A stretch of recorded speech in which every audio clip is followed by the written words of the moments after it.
Good morning, welcome back to Methods. Today we're going to look at the sine rule on page 4.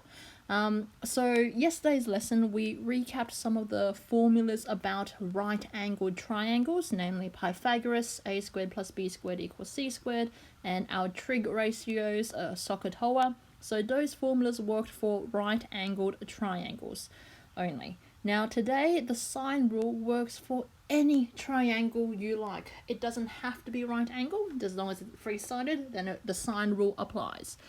So what is the sine rule? So let's first talk about triangles, naming triangles. So down here in the picture we've got triangle capital ABC. So we write that with a triangle ABC. Now A, B and C are capitals because they are my angles. So I have three vertices, the pointy bits of a triangle. We label the pointy bits, the vertices, with capital letters, capital A, B, and capital C. Now we label the corresponding sides of each angle by its lowercase. And when I say corresponding sides, I mean it's the side which is opposite that angle of interest. So if we look at angle capital A, because angles are always in capitals, the corresponding side is the side which is opposite that angle, so this side here, and we label it with a lowercase a because it's opposite the angle of capital A. And similarly, if we look at the angle capital B, its corresponding side is the opposite one, which is this side here, and we label that side with a lowercase b because the corresponding angle is capital B. And also this is why we label the corresponding side of angle C with a lowercase c. So when we're labeling triangles, the angles are always capital letters. The corresponding sides, or the opposite sides to the angle, they're always written with the corresponding lowercase letter. So now that we know how to name triangles, what exactly is the sine rule? The sine rule says that the ratio of a side length with the sine of the corresponding angle, they're the same for all three sides. So the side length A divided by the sine of angle A is the same as the side length B divided by the sine of the corresponding angle, capital B, which is the same as side C divided by the sine of the angle C, capital C. Why does this rule work? So let's prove this. So let's first, right now the green triangle is not right angle triangles, but we can make one by drawing a perpendicular straight down from the angle C.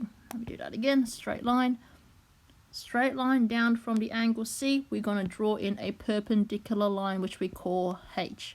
Now it's perpendicular so that when it touches down on the side length C, we have a 90-degree angles. So on the left we have a smaller right angle triangle. On the right we have a bigger right angle triangle. Because it's right angle triangles, we can consider applying SOHCAHTOA. So let's consider the little triangle on the left, the right angle triangle. Let's in particular focus on the angle A, so capital A. So H, the perpendicular height, is opposite A. And the known side B, well, that is opposite the 90 degrees, so that's the hypotenuse. So we have angle A, capital A, and we know H is the opposite side and B is the hypotenuse. So opposite and hypotenuse gives us the sine ratio. So therefore we know that sine of a capital A is opposite, which is H over hypotenuse, which is B.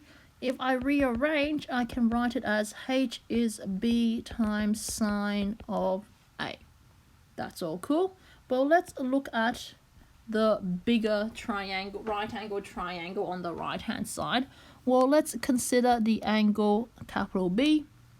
Well, again, H is the opposite side and A here is the hypotenuse of that right angle triangle. So using SOHCAHTOA is specifically using sine because I have opposite and hypotenuse. Sine of angle B is H over A, or in other words, multiplying A across, H is A sine of angle B. Well, h is h because it's the perpendicular height. So therefore, equating the left and the right, we get that b lots of sine A is equal to A lots of sine B. If we decide to rearrange this equation, we get A on sine A is the same as B on sine B, which is what our sine rule is talking about. The ratio of a side length divided by the sine of the corresponding angle is the same for any side and corresponding angle.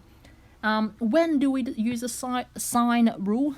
We use the sine rule when either we are given two angles and one side, and we want an unknown side which is opposite the angle one of the angles that we're given.